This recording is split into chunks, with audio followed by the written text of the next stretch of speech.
할렐루야, 안녕하세요. 오늘은 마태복음 9장 공부하겠습니다. 1절, 예수께서 배에 오르사 건너가 본 동네에 이르시니 침상에 누운 중풍병자를 사람들이 데리고 오거늘 예수께서 그들의 믿음을 보시고 중풍병자에게 이르시되 작은 자야 안심하라, 네 죄 사함을 받았느니라. 어떤 서기관들이 속으로 이르되 이 사람이 신성을 모독하도다. 예수께서 그 생각을 아시고 이르시되 너희가 어찌하여 마음에 악한 생각을 하느냐. 네 죄사함을 받았느니라 하는 말과 일어나 걸어가라 하는 말 중에 어느 것이 쉽겠느냐. 그러나 인자가 세상에서 죄를 사하는 권능이 있는 줄을 너희로 알게 하려 하노라 하시고 중풍병자에게 말씀하시되 일어나 네 침상을 가지고 집으로 가라 하시니 그가 일어나 집으로 돌아가거늘 무리가 보고 두려워하며 이런 권능을 사람에게 주신 하나님께 영광을 돌리니라. 1절에 보시면 예수님께서 본 동네에 이르시고 침상에 누운 중풍병 환자를 사람들이 데리고 온 것을 보시고 작은 자야 안심하라, 네 죄사함을 받았느니라 라고 이야기하십니다. 이렇게 예수님께서는 죄사함을 받았다고 사람들 앞에서 이야기하시는 것을 보실 수 있습니다. 또한 이 뜻은 그 사람이 아픈 것은 죄로 인함이라고 이야기하시는 것을 보실 수 있습니다. 작은 자여라는 뜻은 나이에 상관없이 상대방을 친근하게 부르는 호칭입니다. 지금 현재를 살고 있는 우리들도 이렇게 몸이 아픈 것은 하나님께 대한 불순종으로 인하여 불법적으로 흑암의 권세인 병마가 침투하는 것입니다. 우리가 하나님 말씀에 순종하고 예수님 곁에 딱 붙어 있는다고 한다면 흑암의 권세들로부터 자유로워질 수 있고 우리는 영육간에 건강할 수 있다는 것입니다. 5절에 보시면 네 죄사함을 받았느니라 하는 말과 일어나 걸어가라 하는 말 중에 어느 것이 쉽겠느냐라고 물어보십니다. 예수님께서는 3절에서 서기관들이 속으로 이 사람이 무슨 권한이 있길래 하나님께서 하시는 죄사함 받았다고 하는 말을 했는가 라는 생각을 하며 신성 모독을 했다고 생각을 하는 것을 보실 수 있습니다. 그때 예수님께서 어찌하여 마음에 악한 생각을 하느냐고 반문하십니다. 5절에 죄사함 받는 것과 일어나서 걸어가라 하는 말 중에 어느 게 쉽겠느냐고 예수님께서 서기관들에게 되묻습니다. 6절에 보시면 예수님께서 이 세상에 죄를 사하는 권능이 있다는 것을 사람들에게 보여주고자 이렇게 죄사함을 받았느니라라고 이야기하셨다고 합니다. 또 중풍병자에게 말씀하시기를 네 침상을 가지고 집으로 돌아가라고 이야기하십니다. 이렇게 말씀만으로도 중풍병자가 일어나서 침상을 가지고 집으로 돌아가는 것을 보고 8절에 모두 무리가 두려워하는 것을 보실 수 있습니다. 이 권능을 사람에게 주신 하나님께 영광을 돌리니라 라고 이야기하는 것은 하나님이 예수님을 통해서 권능을 행하셨다고 이야기하는 것을 보실 수 있습니다. 9절 예수께서 그곳을 떠나 지나가시다가 마테라 하는 사람이 세관에 앉아있는 것을 보시고 이르시되 나를 따르라 하시니 일어나 따르니라. 예수께서 마태의 집에서 앉아 음식을 잡수실 때에 많은 세리와 죄인들이 와서 예수와 그의 제자들과 함께 앉았더니 바리새인들이 보고 그의 제자들에게 이르되 어찌하여 너희 선생은 세리와 죄인들과 함께 잡수시느냐. 예수께서 들으시고 이르시되 건강한 자에게는 의사가 쓸데없고 병든 자에게라야 쓸데있느니라. 너희는 가서 내가 긍휼을 원하고 제사를 원하지 아니하노라 하신 뜻이 무엇인지 배우라. 나는 의인을 부르러 온 것이 아니요 죄인을 부르러 왔노라 하시니라. 9절에 보시면 예수님께서 마태라는 사람이 세관에 앉아있는 것을 보시고 나를 따르라고 이야기하십니다. 그리고 예수님이 마태의 집에서 음식을 잡수시는 것을 보고 많은 세리와 죄인들이 와서 제자들과 함께 앉는 것을 보실 수 있습니다. 그때 바리새인들이 보고 제자들에게 예수님의 험담을 하는 것을 보실 수 있습니다. 11절에 너희 선생은 세리와 죄인들과 함께 잡수시느냐 라고 이야기하는 것은 유대인들이 업신여기는 대상이라는 것을 아실 수 있습니다. 예수님께서 바리새인들의 말을 들으시고 12절에 건강한 자에게 의사가 쓸데없고 병든 자에게 의사가 필요하다고 이야기하시는 것은 이렇게 예수님을 필요로 하는 사람들에게 예수님이 같이 계신다는 것입니다. 이 세상의 모든 사람들은 병자입니다. 즉, 죄의 병이 들어있는 우리 죄인들은 예수님이 필요한 사람들입니다. 하지만 교만한 사람들은 예수님이 필요하다고 고백을 하지 않습니다. 자신의 교만으로 인하여 예수님을 우리의 구세주로 받아들이지 않기 때문에 그렇게 받아들이지 않는 사람들에게는 예수님께서 같이 동행하시지 않는다고 하시는 말씀입니다. 그리고 예수님을 따르는 사람들에게는 예수님께서 의사로서, 즉 구세주로서 우리의 죄를 사하여 주시고 우리의 모든 것을 치유해 주시는 분이시라는 것을 이야기하고 있는 것입니다. 13절에는 예수님이 제사를 원하지 않고 긍휼을 원한다고 이야기하십니다. 이것은 긍휼을 원한다는 뜻은 우리의 몸과 마음을 다하여서 예수님이 하신 말씀과 하나님의 율법을 우리가 지켜야지 된다는 것입니다. 형식적인 제사에만 얽매여서, 즉 형식적인 예배에만 얽매인다는 것은 하나님께서 또 예수님께서 좋아하시지 않고 기뻐 받으시는 예배가 아니라는 뜻입니다. 14절 그때 요한의 제자들이 예수께 나와 이르되 우리와 바리새인들은 금식하는데 어찌하여 당신의 제자들은 금식하지 아니하나이까. 예수께서 그들에게 이르시되 혼인집 손님들이 신랑과 함께 있을 동안에 슬퍼할 수 있느냐. 그러나 신랑을 빼앗길 날이 이르리니 그때에는 금식할 것이니라. 생배 조각을 낡은 옷에 붙이는 자가 없나니 이는 기운 것이 그 옷을 당기어 헤어짐이 더하게 됨이요 새 포도주를 낡은 가죽 부대에 넣지 아니하나니 그렇게 하면 부대가 터져 포도주도 쏟아지고 부대도 버리게 됨이라. 새 포도주는 새 부대에 넣어야 둘이 다 보존되느니라. 14절에 보시면 우리와 바리새인들은 금식하는데 어찌하여 당신의 제자들은 금식하지 아니하나이까 라고 이야기합니다. 그때 예수님께서 15절에 대답하시는 말씀이 혼인집, 즉 신랑이 같이 있을 동안에는 잔치라는 의미입니다. 그래서 금식을 할 필요가 없지만 신랑을 빼앗길 날이 이르리니 라는 것은 유대인들이 예수님을 십자가에 못 박혀 돌아가시게 함으로써 이렇게 사람들에게서 예수님을 빼앗아 간다는 의미로서 말씀하시는 것입니다. 그때에는 금식할 것이니라. 그때라는 것은 예수님이 곁에 없을 때에는 금식하고 애통해야 한다는 것입니다.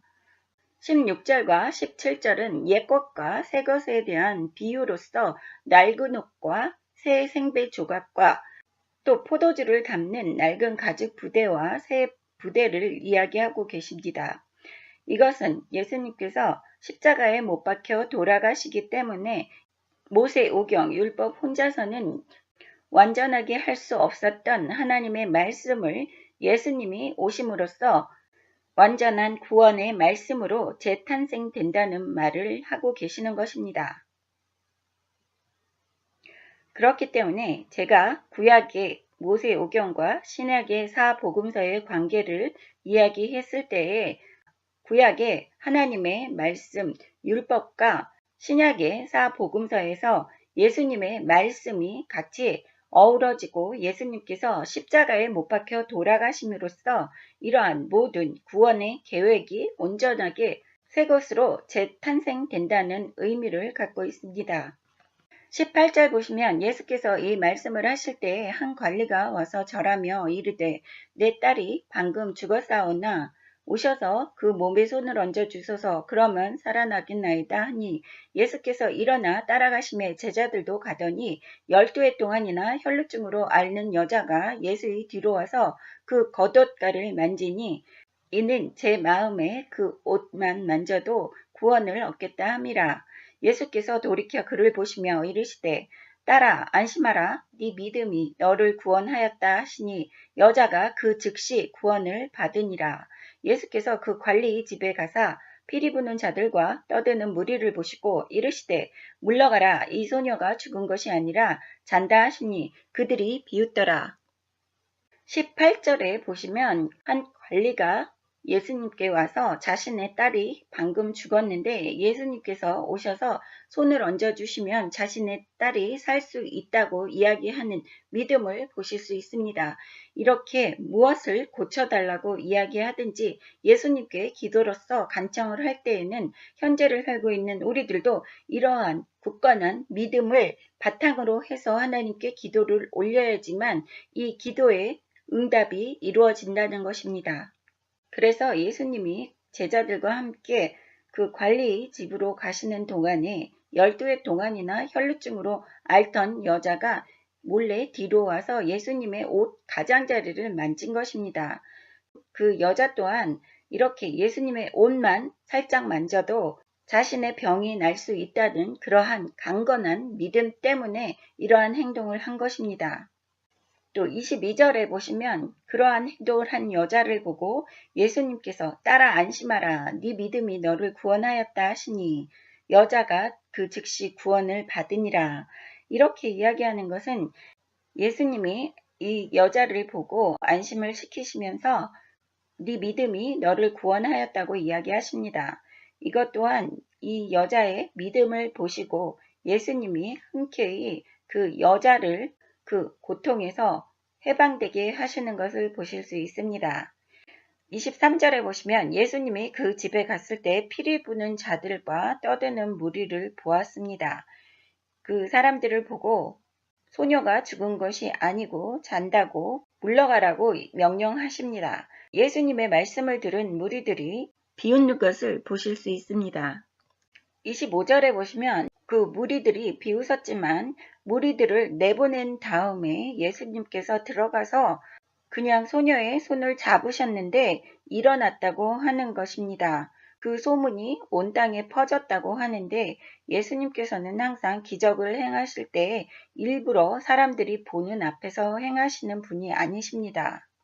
27절 예수께서 거기에서 떠나가실새 두 맹인이 따라오며 소리질러 이르되 다윗의 자손이여 우리를 불쌍히 여기소서 하더니 예수께서 집에 들어가심에 맹인들이 그에게 나오거늘 예수께서 이르시되 내가 능히 이 일을 할 줄 믿느냐 대답하되 주여 그러하오이다 하니 이에 예수께서 그들의 눈을 만지시며 이르시되 너희 믿음대로 되라 하시니 그 눈들이 밝아진지라. 예수께서 엄히 경고하시되 삼가 아무에게도 알리지 말라 하셨으나 그들이 나가서 예수의 소문을 그 온 땅에 퍼뜨리니라. 27절에 보시면 예수님이 떠나시려고 했을 때에 맹인들이 소리 지르면서 따라오는 것을 보실 수 있습니다. 이 맹인들 또한 예수님의 소문을 듣고 예수님만 만나면 자신들이 맹인에서 벗어날 수 있다는 생각을 갖고 죽기 살기로 따라오며 소리를 지르는 것을 보실 수 있습니다. 예수님은 집 안에서 조용히 너희들이 내가 너희를 눈을 뜨게 해주는 것을 믿느냐라고 물어봅니다. 그때 맹인들은 주여 그러하오니이다 하니 이렇게 우리 현재를 살고 있는 우리들은 기도를 하면서도 믿음 없이 하는 기도들이 많이 있습니다. 대부분의 우리의 기도는 믿음 없이 되면 좋고 안 돼도 말고 하는 마음가짐으로 하는 기도는 절대로 이루어질 수 없다는 것을 우리는 다시 한번 알 수 있습니다. 그런 대답을 들으시고 예수님께서 그들의 눈을 만지시며 이르시되 너희 믿음대로 되라 하시니 이렇게 믿음이 얼마나 중요한지를 아실 수 있습니다. 사랑이 중요한 것이 아닙니다. 사도 바울이 하는 그 사랑 타령으로 다 지옥에 떨어지는 하나님의 자녀들을 볼 때에 심히 마음이 괴롭습니다. 우리는 믿음으로 하나님의 사랑을 받아야지 되는 것입니다.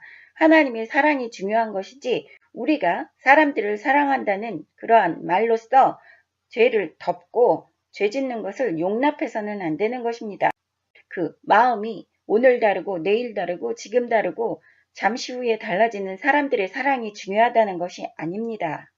예수님이 경고하셨습니다. 알리지 말라고 경고하셨지만 예수님의 소문을 온 땅에 퍼뜨리고 다니는 것을 보실 수 있습니다. 이렇게 좋은 것, 기쁜 것, 복음은 복된 말씀과 복된 일들은 사람들이 아무리 입을 다물고 있으라고 해도 자신들이 돌아다니면서 예수님에 대해서 증거를 하는 것을 보실 수 있습니다. 즉 예수님의 보혈에 의지해서 죄사함 받은 사람들은 그 기쁨을 주체할 수가 없기 때문에 온 땅에 나가서 예수님, 즉 복음을 전파할 수밖에 없다는 의미를 내포하고 있습니다. 32절 그들이 나갈 때에 귀신 들려 말 못하는 사람을 예수께 데려오니 귀신이 쫓겨나고 말 못하는 사람이 말하거늘 무리가 놀랍게 여겨 이르되 이스라엘 가운데서 이런 일을 본 적이 없다 하되 바리새인들을 이르되 그가 귀신의 왕을 의지하여 귀신을 쫓아낸다 하더라.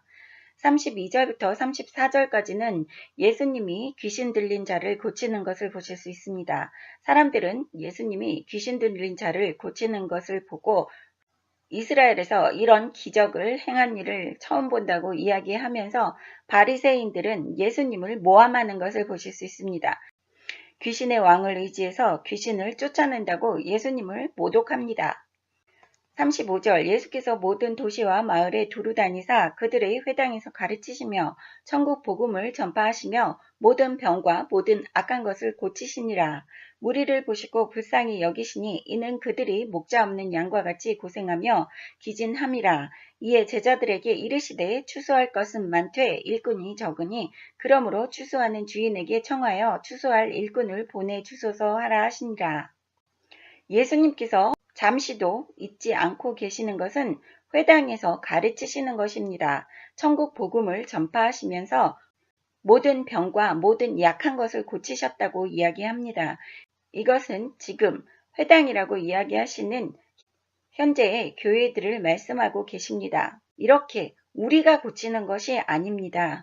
지금 현재 많은 교회들과 많은 주의 종이라고 이야기하는 사람들 중에서 또 예수 믿는 사람들 중에서 자신들이 고치는 것처럼 이야기하는 사람들을 많이 볼 수 있습니다.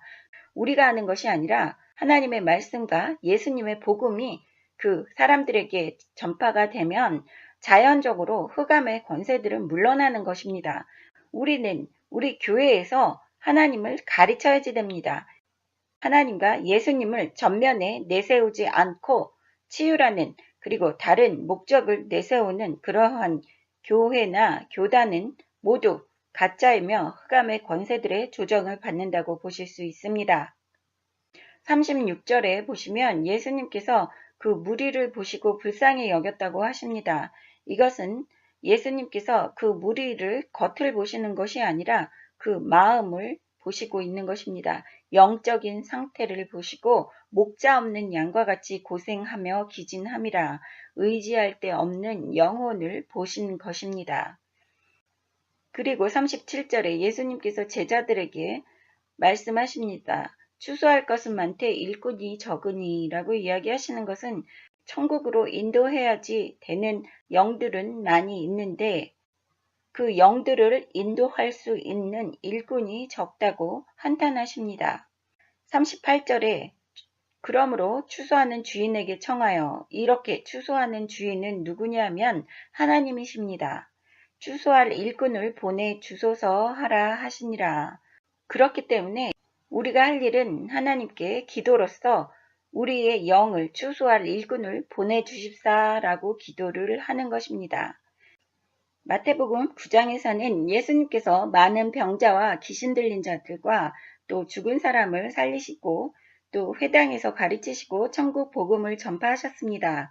이렇게 예수님께서 하신 것은 예수님의 능력이 하나님께로부터 온 하나님의 아들이라는 것을 증거하고 계시는 것입니다. 다음 시간에 마태복음 10장 공부하겠습니다. 감사합니다. 할렐루야.